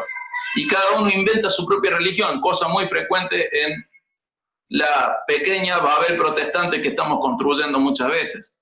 Gran parte de la iglesia evangélica cae en una idea falsa de humildad y confunde la humildad con agnosticismo. Dice, bueno, así lo interpreta vos, bueno, así lo interpreto yo, y bueno, cada uno lo interpreta como quiere. No, no, hay una sola interpretación correcta. ¿Cómo hacemos para saber cuál es la única correcta? Sentarte a estudiar horas.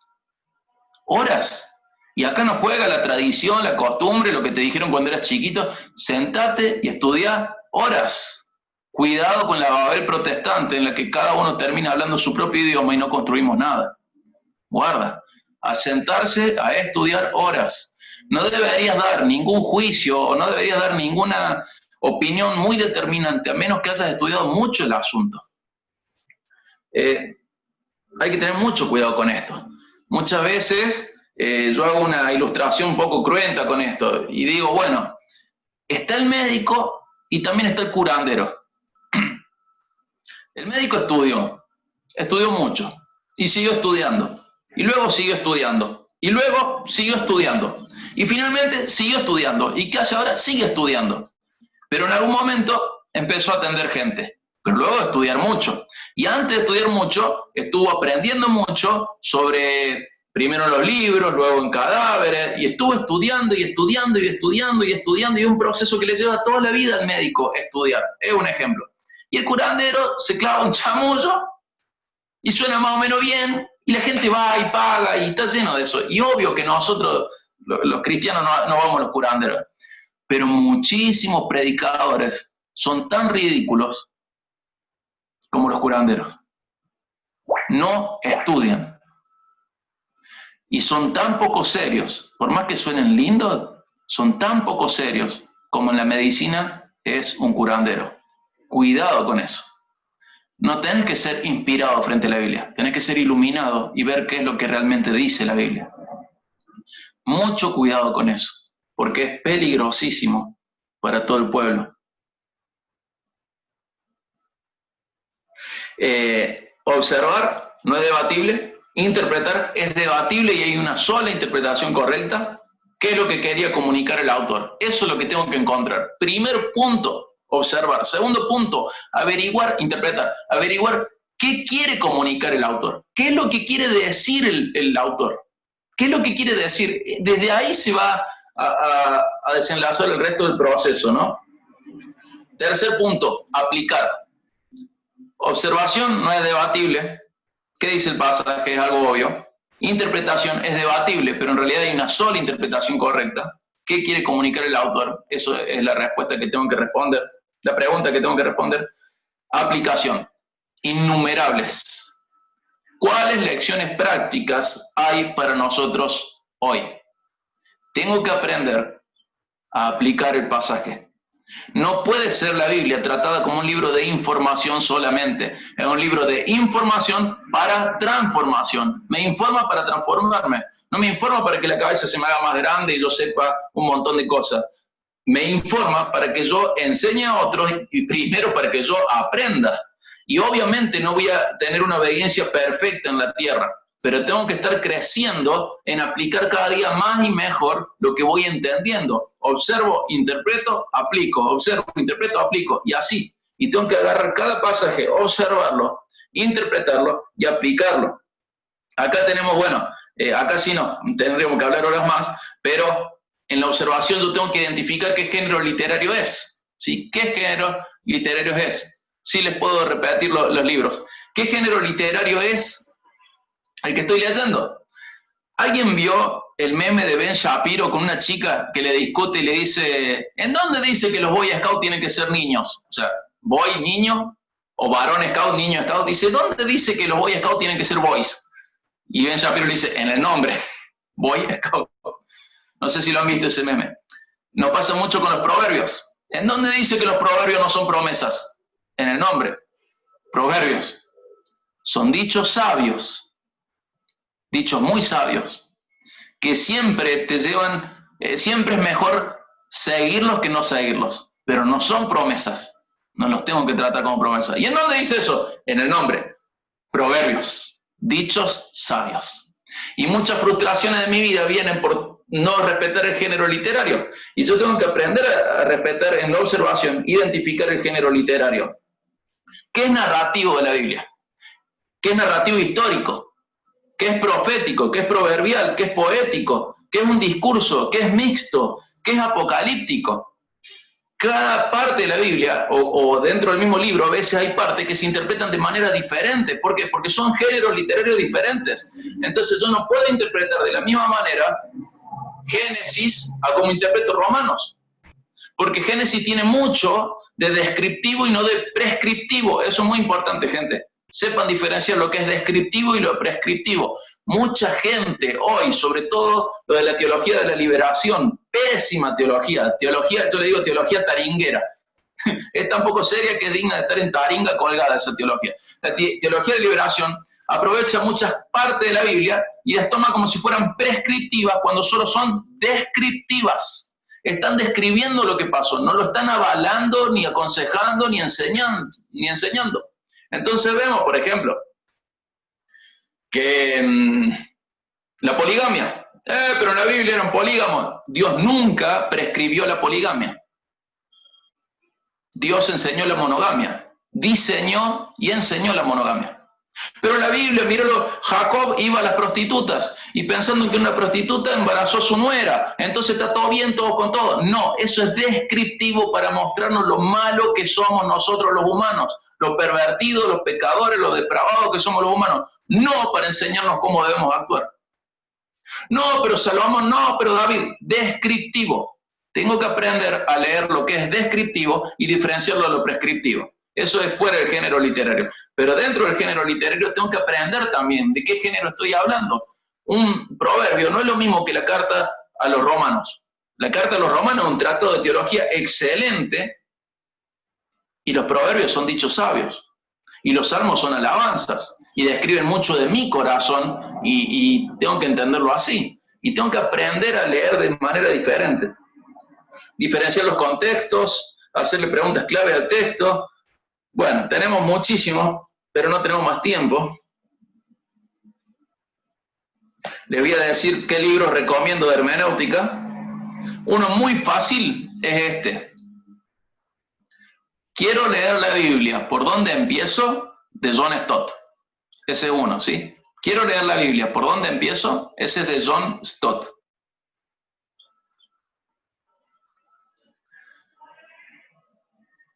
Después tenemos uno, si lo buscan, si ponen hermenéutica y luego ponen Duval con doble L y B corta, Duval y Hayes con H e Y, hermenéutica, Duval y Hayes, ese libro es buenísimo. El título completo es Hermenéutica, entendiendo la palabra de Dios, un acercamiento práctico a la lectura, interpretación y aplicación de la Biblia. Re largo, pero hermenéutica, Duval y Hayes. Otro muy bueno es Lectura eficaz de la Biblia, de Fi es F-E-E, y también Stuart. Ahí está, bien, Facu, anota el resto también. Lectura eficaz de la Biblia de Fi y de Stuart. Uno que es muy sencillo, preguntas y respuestas sobre cómo interpretar la Biblia, de Plumer, con doble M, Plumer. Preguntas y respuestas sobre cómo interpretar la Biblia. Y luego tenemos otro de hermenéutica de Terry, de Birkler, de Berkhoff. Pero esos son lecturas recomendables. Es muy bueno leer libros de hermenéutica. Tu vida espiritual va a cambiar para bien cuando vos manejes la hermenéutica. Porque la mala teología produce dos cosas, o frustración o hipocresía. Por ejemplo, en la mala teología yo puedo caer en la pésima teología de la prosperidad económica. La prosperidad económica es una posibilidad, pero no es una doctrina, no es una garantía de Dios, ¿no? Es una posibilidad, me puede ir bien, pero también me puede ir mal y eso no refleja mi vida espiritual. Pero ¿qué pasa? Yo leo la Biblia y dice, bueno, trae los diezmos al alfolí, y yo voy a llenar tu granero, qué sé yo, y vos vas y diezmás y no entendés la diferencia y pacto y un montón de cosas. Y decís, Señor, no soy más rico, ¿qué pasó? Entonces acá sucede una de dos cosas. Una, o te frustras, decir, Señor, yo di, vos no me devolviste. Eso fue frustración. ¿Por qué? Porque entendiste mal la Biblia. Y otra cosa que trae la mala teología es hipocresía. Mucha gente dice que sí le funciona, pero ¿por qué le funciona la teología de la prosperidad? Porque negrean, tienen todo en negro, son esclavistas, evaden, roban, así cualquiera es próspero. Robando cualquiera es próspero. Entonces yo creo que la mala teología trae frustración o hipocresía. Y una buena hermenéutica te cuida de la frustración y te cuida de la hipocresía. Porque una buena hermenéutica te lleva a una buena teología. Tenemos mucha gente frustrada en la fe. Mucha gente frustrada en la fe. ¿Por qué? Por malas teologías que se desprenden de malas hermenéuticas. Léete un libro de hermenéutica. Cuando leas un libro de hermenéutica, tu vida no va a ser la misma. Tu fe no va a ser la misma, va a ser más fuerte, más correcta, más saludable, más sana. Y quizás tengas problemas con mucha gente que tenés alrededor. Tenerles paciencia, amalos y pasarles un libro de hermenéutica. Ora por ellos, pero tenerles paciencia. Porque el pueblo hispanohablante, sufrió mucho la Inquisición católica. Entonces tenemos teologías muy malas, muy romanas. Y tenemos que aprender a leer la Biblia de manera correcta, con hermenéuticas correctas. La Reforma Protestante avanzó mucho, pero sobre todo fuera de los países hispanohablantes. La Iglesia romana no permitió que avanzara en nuestro idioma. Entonces tenemos que tener en cuenta eso y dejar atrás la mala teología, dejando atrás la mala hermenéutica, ¿sí? Entonces que esto es un lío, es una introducción, es un lío bárbaro. Esto tiene que llevar horas de exposición, pero haciendo un resumen de lo que dije hasta ahora, vean que Jesús le prestó atención a la Biblia, que nosotros tenemos que prestarle atención a la Biblia, y que prestarle atención a la Biblia va a hacer que crezcamos en la fe o no, que seamos de tropiezos a otros o no, que caminemos en santidad o no, ¿sí? ¿A alguno le gustaría hacer alguna pregunta? Sé que esto es muy desordenado, una vez más, como en el campa, pero es por el tiempo que tenemos. Algún día me tienen que llevar, me quedo una semana y media en Rosario y le damos más a la hermenéutica. Si Franco se paga el asado, si no, no. Dale, vamos asado acá. Tenés que venir, o sea, la idea es que vengas. Pero bueno, lástima, la próxima vez vas a estar acá. Y daría para hacer el sábado que viene continuarla, o sea que no dan los tiempos. Bueno, tenemos opción, la idea, no es mala. Según Seba Amarillo, creo que es. O es Pepo, pero no creo que diga eso. Más fácil que levanten la cuarentena mañana que el Franco pague el asado. No. Muy mala. No me puedo defender. Me conocen bien. Dijiste nada del asado, dijiste del viaje, dijiste de todo, pero del asado no dijiste nada. Bueno, muchas gracias por este tiempo. Yo no sé si hay alguno más que quiera hacer una pregunta, aparte de atacar a las personas. Están tímidos, ¿no? Diego, en realidad una de mis preguntas ya la barriste cuando nombraste Malaquías 3:10, lo de los diezmos. Así que esa ya quedó. Y es cierto, a veces uno viene también por una tradición de cómo fuimos criados. Que nuestros padres nos enseñaron de una manera porque se enseñó así siempre. Pero tengo otra que, casi todos nosotros debemos tener en la heladera un imán que dice, por ejemplo, mira que te mando que te esfuerces y seas valiente. No temas ni desmayes, porque Jehová tu Dios estará contigo donde quiera que vayas. Ese está en Josué 1:9. Después, como este versículo, muchos otros. ¿Esto aplica tan así o qué nos podés decir? Josué 1.8 aplica, no porque nosotros seamos Josué, sino porque todo lo que dice ahí está repetido en otras partes de la Biblia para nosotros. Entonces es una realidad. Si vos podés leer la carta, podés leer la Biblia y vas a ver que se le pide al pueblo de Dios una y otra vez que se esfuercen, se les pide que sean valientes, incluso en Apocalipsis, en una de las primeras cosas que dice, los que no van a entrar al cielo, los cobardes. Entonces se te pide valentía, una y otra vez se te pide valentía, se te pide esfuerzo, y Él está con vos. Y aquí todos los días estoy con vosotros hasta el fin del mundo, al final de Mateo. Entonces, en realidad ese versículo se aplica no porque vos seas Josué, sino porque las verdades que contiene ese versículo se han aplicado a nosotros luego en el Nuevo Testamento. Hay otros que no tendrían por qué aplicarse a nosotros. Pienso, por ejemplo, Jeremías 29:11, típico para los noviazgos. Yo sé los planes que tengo con ustedes, planes de paz. Y le está hablando a Judá de que va a volver a Jerusalén, y no está hablando de que vos te vas a solucionar los temas con tu novia o tu novio. Entonces, Dios tiene planes de paz, sí, pero no sé si eso lo puedes aplicar a tu noviazgo o a tu matrimonio o a otra cosa. Sí podés saber que vos, porque nos dice 2 Corintios 5, has entrado en una relación de paz con Dios porque has sido reconciliado con Dios a través de Cristo. Entonces tiene planes de paz para vos, pero vos no sos Judá en el cautiverio para aplicar así de una Jeremías 29, por ejemplo. Entonces, tenemos un Dios que tiene planes de paz para nosotros, es verdad. Pero si uno quiere enseñar eso, quizá no tiene que enseñar en base a Jeremías 29, sino en base a 2 Corintios 5.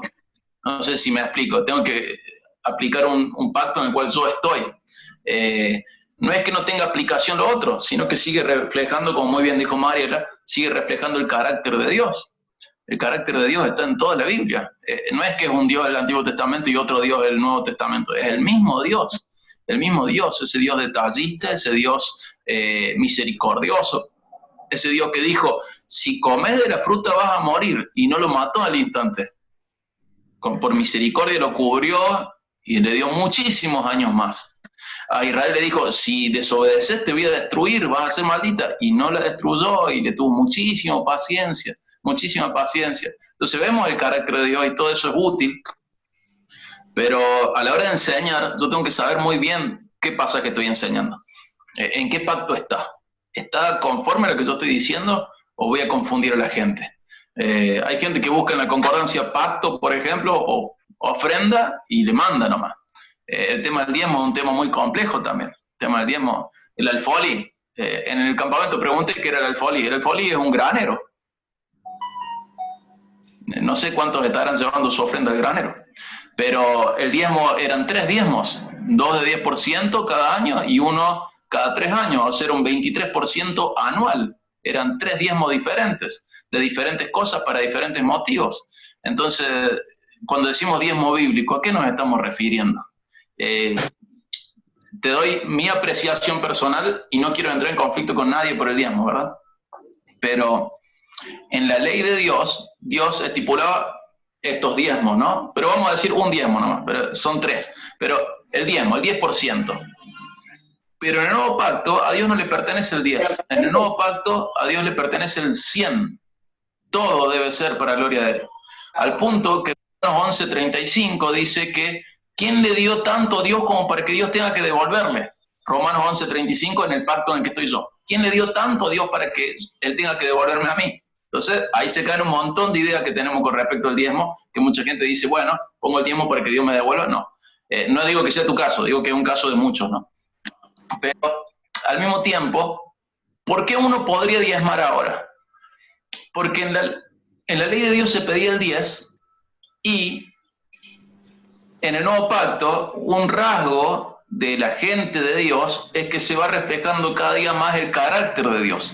Y Dios es generoso y la generosidad excede la obligación. Entonces, en lo personal, yo no estoy de acuerdo con cobrar diezmo, pero sí estoy de acuerdo en que la persona, por su propia voluntad, pueda poner el diezmo y más en generosidad. no como coacción a Dios, ni como cumplimiento a la ley mosaica, sino como agradecimiento a Dios y por generosidad para el avance de la obra de Dios en la tierra. Entonces, en nuestra iglesia no pasamos el diezmo, no pedimos diezmo. O sea, no hay una bolsita para diezmo, hay para ofrendas. ¿Cuánto puede ser una ofrenda correctamente? No sé. En el Antiguo Testamento tenías tus ofrendas y además tenías el diezmo, y es bueno ser generoso. Más que eso no, porque lo tenés que hacer con el corazón alegre. Entonces, más que eso no te puedo decir. ¿Sí? No, solo ofrenda. Como otro. ¿Viste? Sí. Sí. ¿Cuánto la ofrenda? Lo que vos quieras. Exactamente. Pero tenemos este precedente. ¿Sí? No. Siempre la generosidad excede la ley. Entonces la ley te decía, si viene el soldado romano y te dice, camina 1 kilómetro con mi armadura, vos camina 2. Entonces siempre la generosidad, siempre hay una milla de más. Eso quiero decir, siempre en el nuevo pacto hay como más generosidad. Dios te dice, sé generoso, porque estás reflejando mi carácter. Entonces tenés que ser generoso. No es que yo estoy en contra de cobrar el diezmo para que nadie ponga nada, sino que o para que yo no ponga. Sino que la idea del diezmo es un ejemplo a seguir muy bueno, pero en realidad Dios me llama a dar con un corazón alegre y en generosidad. Y si eso va más allá del diezmo, gloria a Dios. Y si eso no va más allá del diezmo, y bueno, será algo que yo tengo que revisar en mi vida, si estoy siendo generoso o no, y alegre o no. Es un tema más complejo, ¿no? Es interesante, es complejo, y sé que diferentes iglesias lo toman de diferente manera, y esto creo que es una doctrina muy, muy secundaria, y cada uno se puede sujetar a su iglesia local con sus prácticas y sus normas. Creo que no es un tema para andar haciendo lío, a menos que te lo estén cobrando en base al Antiguo Testamento. Bien. Una persona pregunta, me mandó a mí, ¿una alegoría podría ser usada de alguna forma o directamente habría que evitar hacerlas? Es interesante. Una alegoría, es difícil marcar la línea, pero tengo que diferenciar cuando es una alegoría o cuando estoy usando de ilustración un pasaje bíblico. Ahora no tengo ningún ejemplo en la mente, pero ahí está. La de David, la típica de David. Ya medio que nos quedamos sin tiempo. Pero alegoría sería decir que la piedra con la que David mató a Goliat, y que vos sos David y que Goliat son tus problemas, y que con la piedra con la que lo volteaste era la oración. Eso es una alegoría. Pero yo puedo usar esa historia como una ilustración de otra cosa. De que Jesús es el gran victorioso y que esa gran victoria fue prefigurando la gran victoria de Cristo contra el gran enemigo invencible, la muerte. Entonces ahí yo no estoy alegorizando, estoy usando de ilustración una historia bíblica, sabiendo que Jesús dice que todo el Antiguo Testamento habla de Él y da testimonio de Él. Y todas las cosas esas del pasado son sombra de Él. Entonces ahí ya no es una alegoría, uso de ilustración una historia bíblica, pero no es una alegoría. Alegoría, una muy común, una muy famosa en realidad, que ya quedó desacreditada, pero una alegoría muy famosa era pensar que Jesús era como las estacas del tabernáculo del Antiguo Testamento, que estaban clavadas en la tierra pero señalando el cielo. No. ¿Por qué tengo que pensar? No. ¿Ah? ¿Cómo?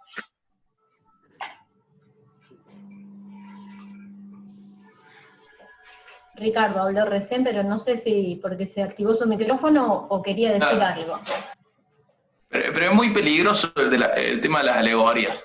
Sí tengo que diferenciar alegorías de ilustraciones, ¿sí?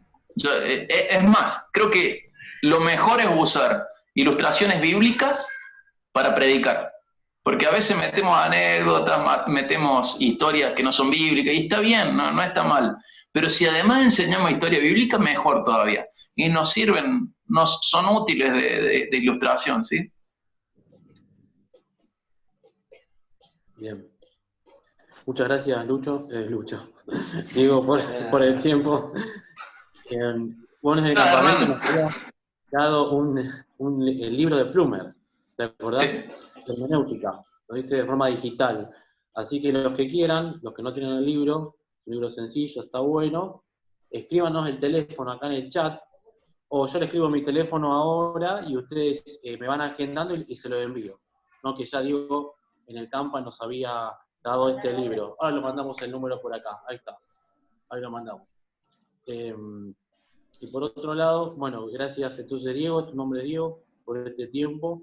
Y no se olviden que ya arrancamos en nada el quinto online. No va a ser por este modo, por este medio, no va a ser acá por Zoom, sino que va a salir en vivo por YouTube. Así que vamos a estar reenviando el link, así se conectan, y va a haber sorpresas, va a haber juegos, van a tener que participar igual, aunque no sea Zoom. Así que bueno, chicos, gracias. Y no sé si quieren terminar con una oración por este tiempo, agradeciendo al Señor porque pudimos tener este taller de interpretación bíblica. Oramos. Señor, te damos gracias, Padre, por este tiempo, por la palabra, Señor, de Diego Franco, por el taller que nos estuvo dando. Señor, qué bueno que podamos tener, Señor, herramientas para poder entender cuál es la intencionalidad por la cual vos escribiste las Escrituras, Padre. Y te bendecimos, te agradecemos por el corazón de Diego que predispuso para que en esta tarde y noche podamos escuchar y tener más herramientas para interpretar tu palabra. Te bendecimos y te damos gracias. En el nombre de Jesús. Amén. Chicos, por favor, no se queden con lo que dije nomás, lean hermenéutica, estudien hermenéutica, este taller es muy limitado y siempre me equivoco mucho. Pero Dios les bendiga mucho y gracias por la oportunidad. Listo. Chao, nos vemos. Chao. Chau chicos, nos vemos en un rato.